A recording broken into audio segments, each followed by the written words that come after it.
Diferentemente daquilo que nós aprendemos no transporte passivo, relacionado, né, à osmose, à fusão simples, à difusão facilitada, né, que não envolve gasto de energia por parte da célula, o transporte ativo pessoal é um processo um pouco diferente em relação àquele que nós vimos.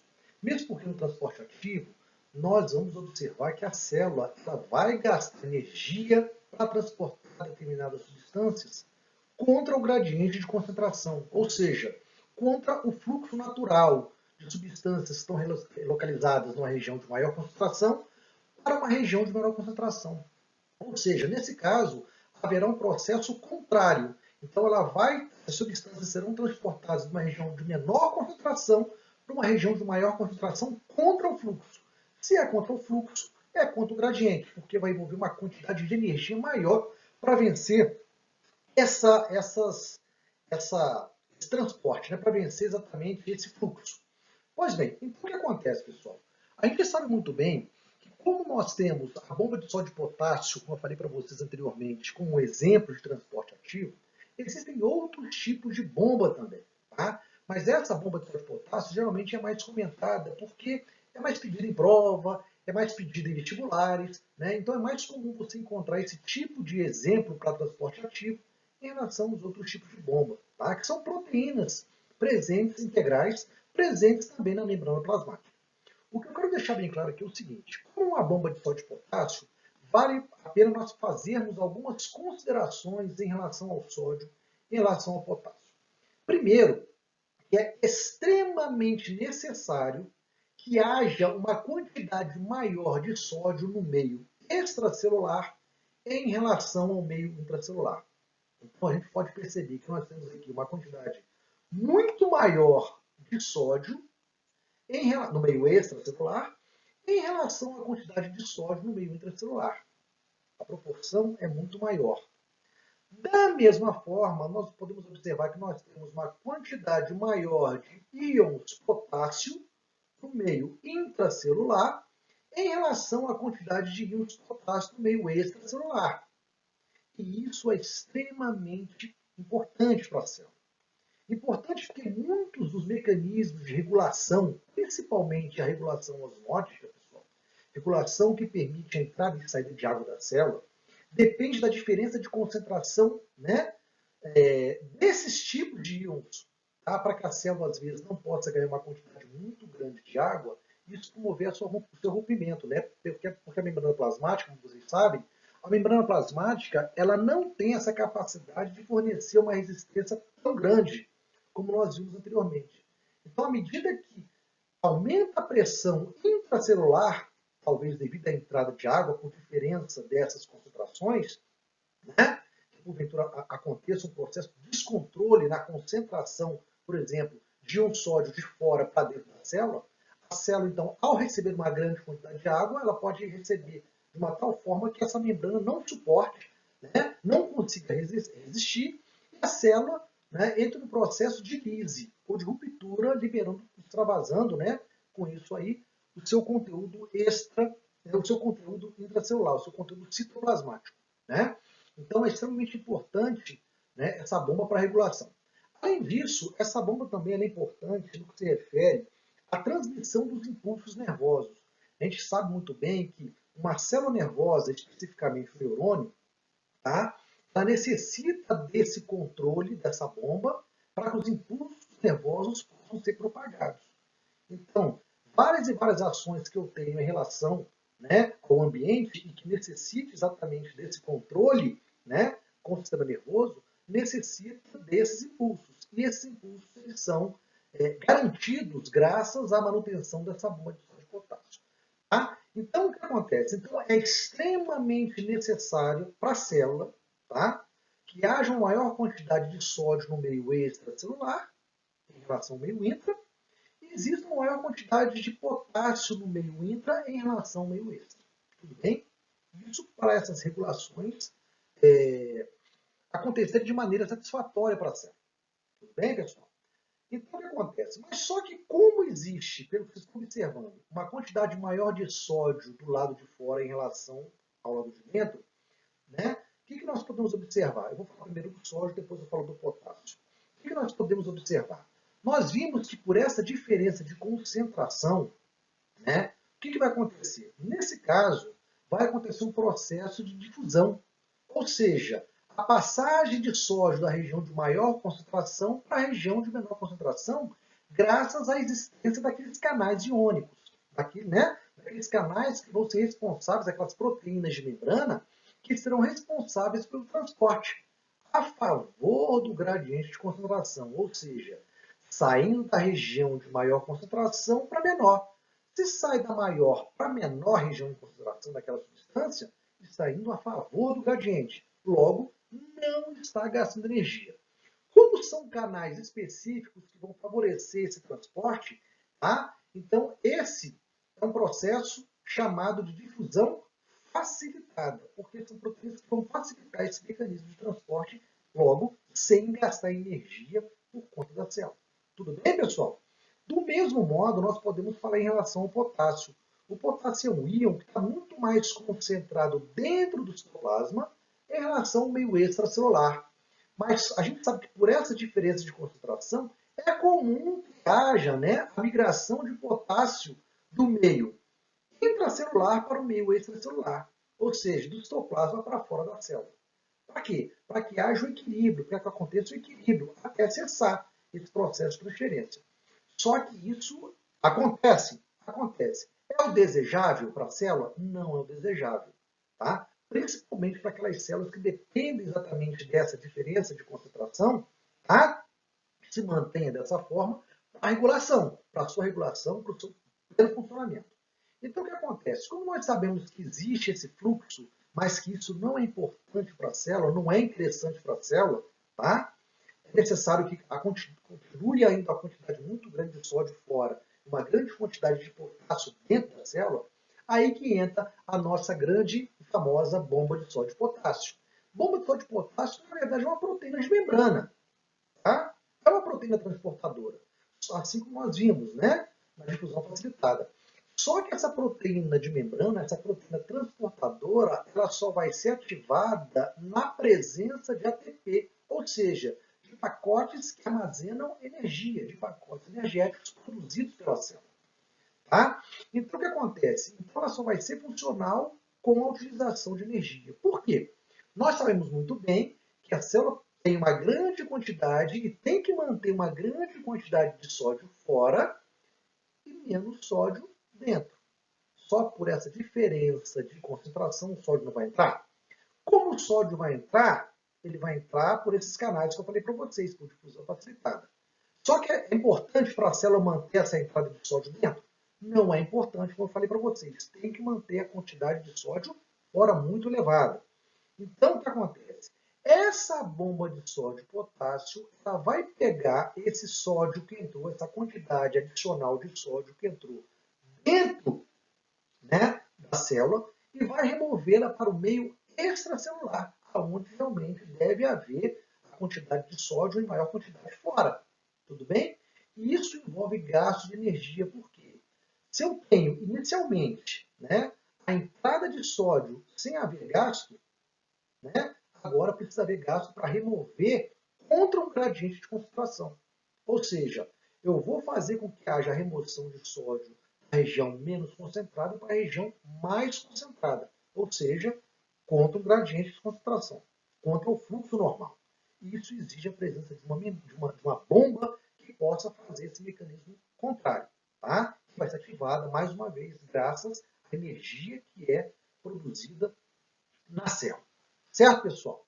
É uma bomba que possui 3 sítios de ligação para sódio, onde esse sódio presente no interior da célula vai se ligar a esses sítios.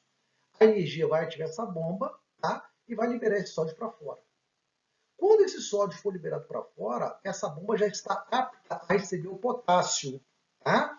O potássio que extravasou para fora da célula. É aquilo que eu falei para vocês. Nós temos uma grande quantidade de potássio dentro da célula e uma menor quantidade fora. Pelo fluxo normal, esse potássio vai sair. Vai sair por aquelas proteínas de membrana que eu falei para vocês, específica para potássio. Tá? Vai sair por difusão facilitada. Completamente normal. A tentativa é de equilibrar, é de equivaler a quantidade de potássio dentro e fora da célula. Só que para a célula isso não interessa. Isso não é funcional. Tá? O funcional é que mantém uma quantidade de potássio muito maior em relação à quantidade de potássio fora da célula. Então mantenha dentro que fora. Então o que acontece? Uma vez que o sódio foi liberado, essa bomba vai estar ativa para recepcionar o quê? Potássio. Então ela tem dois ciclos de ligação do potássio.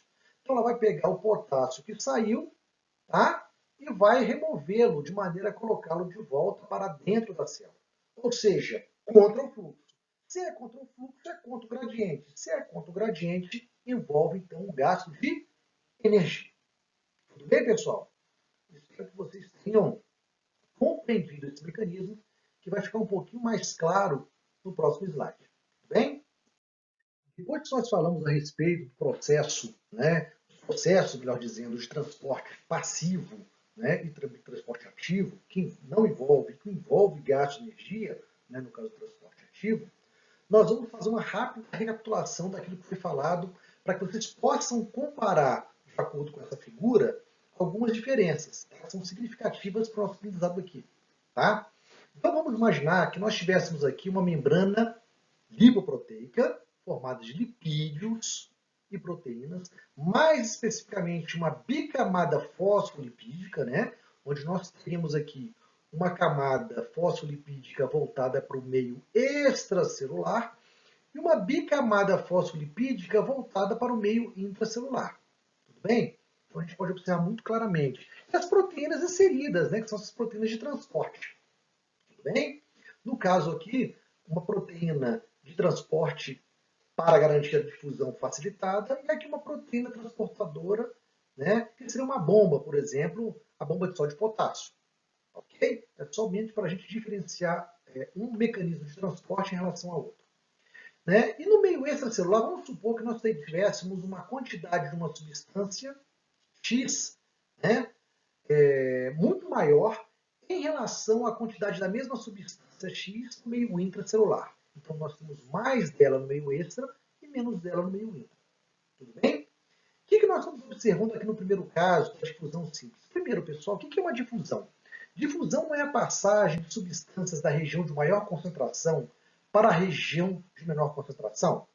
Isso é difusão, é a definição de difusão. Tudo bem? Só que nesse caso aqui nós temos uma difusão simples, ou seja, significa dizer que essa substância a ser considerada está passando da região de maior concentração para a região de menor concentração através da membrana plasmática, sem a existência de nenhum tipo de proteína que possa facilitar esse transporte. Tá? Então vai sair da região de maior concentração para a região de menor concentração sem a presença de nenhuma proteína. Está indo a favor do gradiente de concentração. Por quê? Está indo a favor do fluxo maior para menor concentração. Então, se nós supormos aqui que nós tivéssemos um gás respiratório, o oxigênio, por exemplo, onde a concentração dele é muito maior no meio extracelular em relação ao meio intracelular, o oxigênio é um gás extremamente importante, porque grande parte das reações químicas, que envolve a liberação de energia, a produção de energia, dependem exatamente desse gás oxigênio, tá? Então nós vamos observar exatamente isso. Como existe uma maior quantidade de oxigênio fora em relação à quantidade dentro, o oxigênio vai atravessar livremente essa bicamada fosfolipídica. Tudo bem? Então essa é a difusão simples, sem haver, mais uma vez, nenhum gasto de energia por conta da célula. Do outro lado, nós temos a difusão facilitada. O processo é muito parecido. A diferença é que existe uma proteína facilitadora para o transporte dessa substância, tá? Diferentemente da difusão simples, que não há. Então, nós temos aqui essa proteína, tá? É uma proteína integral, que se encontra, então, inserida na bicamada fosfolipídica, tá? E vamos supor, então, que a substância que tivesse maior quantidade no meio extracelular fosse a glicose, por exemplo, como nós vimos nos slides anteriores. Tá? Como poderia ser qualquer outra substância, desde que essa proteína transportadora fosse específica para essa substância. Então vamos imaginar que a glicose está em maior quantidade no meio extracelular e menor quantidade no meio intracelular.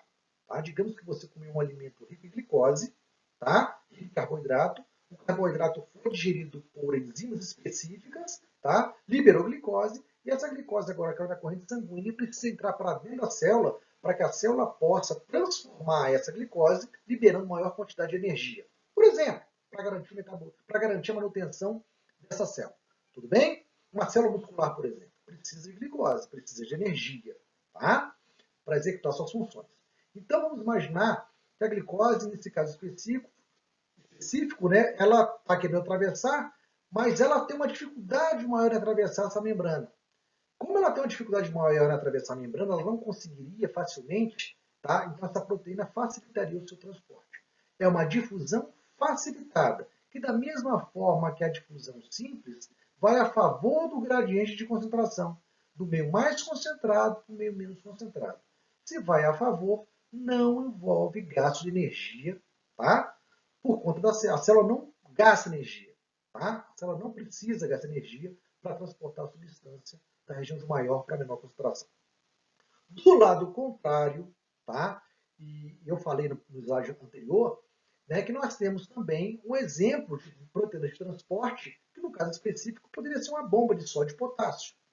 Falei para vocês que nós temos uma grande quantidade, né, de sódio no meio extracelular e uma menor quantidade de sódio no meio intracelular. E que a célula ela necessita que haja essa diferença de concentração, né, para a regulação osmótica ou para a transmissão do impulso, enfim.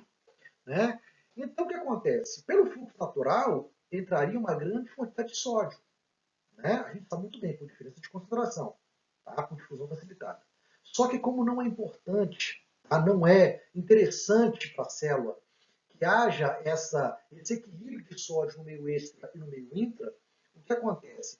Essa bomba ela vai fazer o seu trabalho, né, de colocar aquilo de sódio que entrou para o meio intracelular de volta para fora, ou seja, contra o fluxo. Se é contra o fluxo, é contra o gradiente, tá? Porque é necessário manter a quantidade de sódio muito grande lá fora, em relação aqui dentro.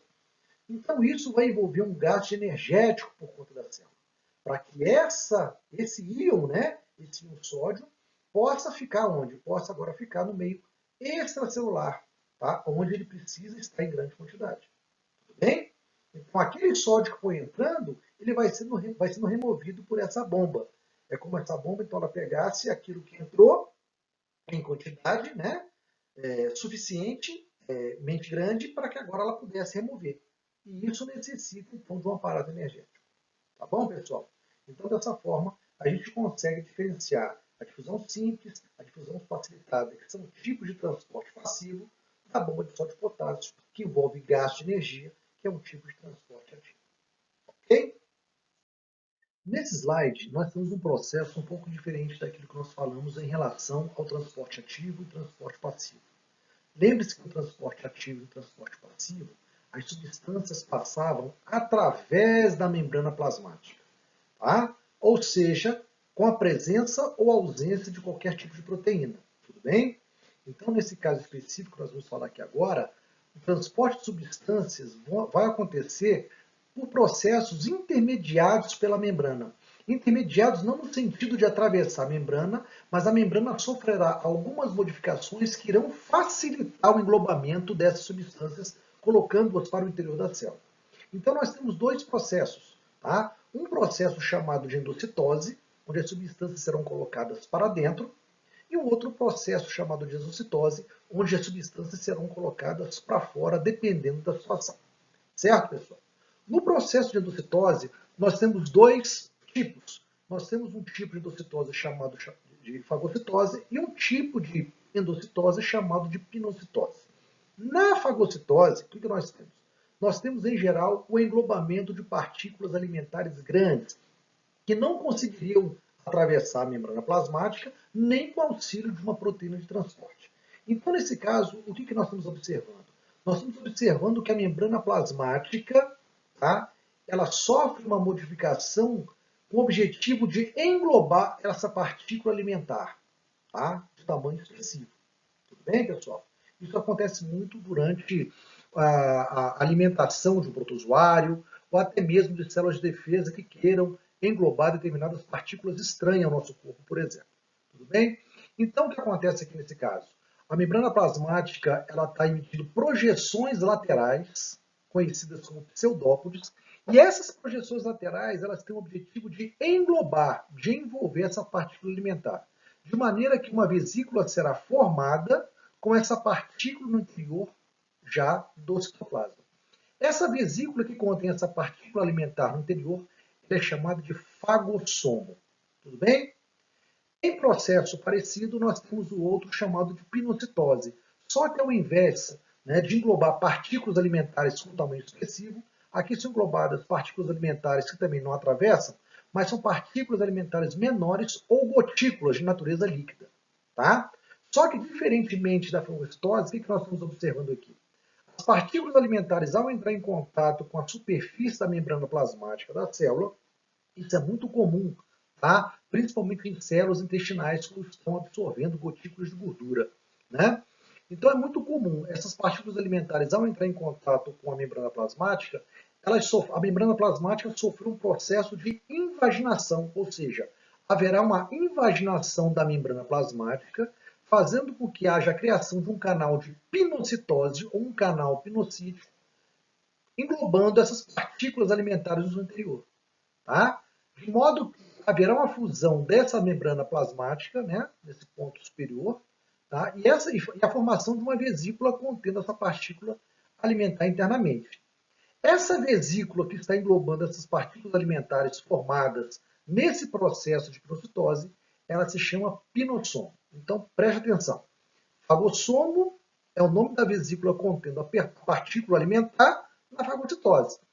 Pinossomo é o nome da vesícula contendo a partícula alimentar na pinocitose. Lembrando que para a fagocitose são partículas grandes, tá? Lembrando que na pinocitose são partículas menores, em geral gotículas líquidas. Na fagocitose haverá a formação de pseudópodes, que são essas expansões laterais da membrana plasmática, tá? Porque vai haver um processo de evaginação, né, dessa membrana englobando a partícula alimentar, ao passo que na pinocitose haverá um processo de invaginação da membrana, promovendo a formação desse canal, chamado de canal de pinocitose.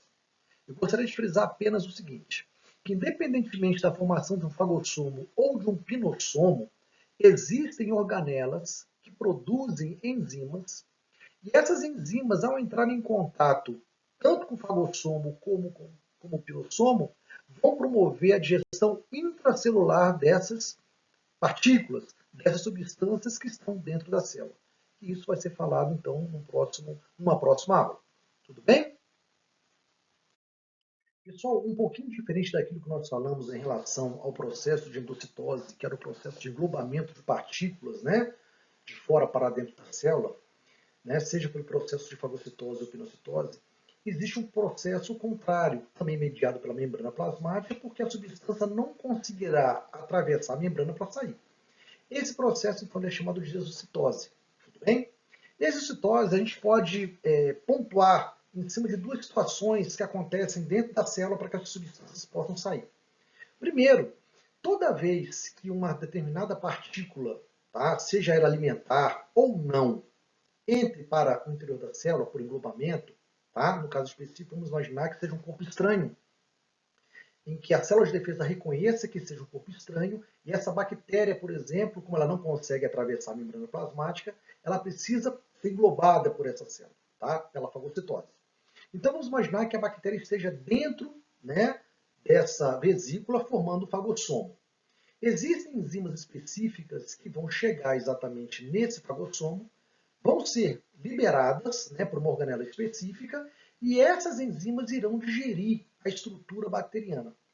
Aquilo que da bactéria for aproveitada, tá, será utilizada pela célula.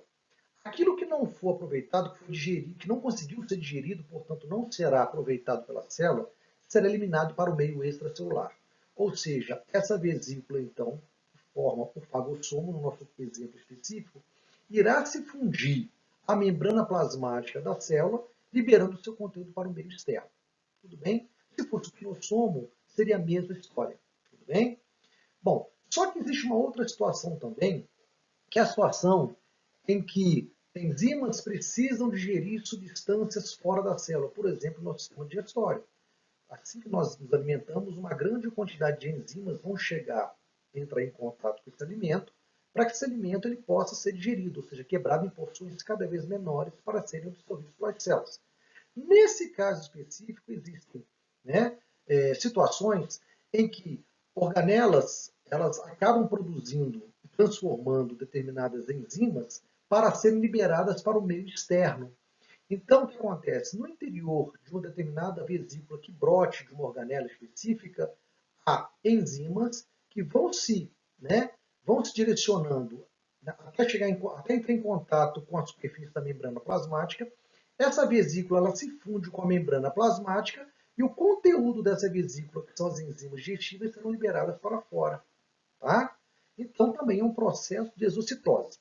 Eu só queria deixar claro que existe um processo de exocitose chamado de plasmocitose, tá? Que é um processo de exocitose diferente desse processo que nós acabamos de falar em relação à liberação dessas enzimas para a digestão. A plasmocitose, na verdade, é a defecação da célula, tá? É a defecação celular em cima daquilo que a célula digeriu, tá?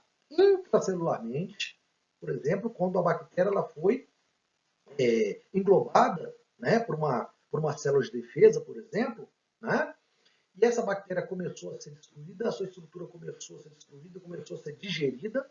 Aquilo que não foi, tá, que não vai ser aproveitado daquela bactéria que foi digerida, aí sim será liberado para o meio extracelular num processo chamado de defecação. Por quê? Você só libera para fora, num processo de defecação, aquilo que não foi digerido. Tudo bem? Quando você se alimenta, né, o alimento que você ingeriu, grande parte dele é digerido, mas aquilo que não foi digerido vai ser eliminado na forma de fezes, na forma de defecação. Da mesma forma a célula. A célula, aquilo que ela conseguiu digerir, ela aproveita, ela reaproveita para ela. Aquilo que ela não conseguiu digerir, ela vai eliminar para fora num processo chamado de plasmocitose. Tudo bem, pessoal? Bom, com isso nós terminamos então a nossa aula. Eu espero que vocês tenham aprendido um pouquinho, que vocês possam ter engrandecido um pouco mais o conteúdo de vocês, o aprendizado de vocês, e aguardo vocês num próximo momento, numa próxima videoaula. Tá bom? Até mais, pessoal. Valeu!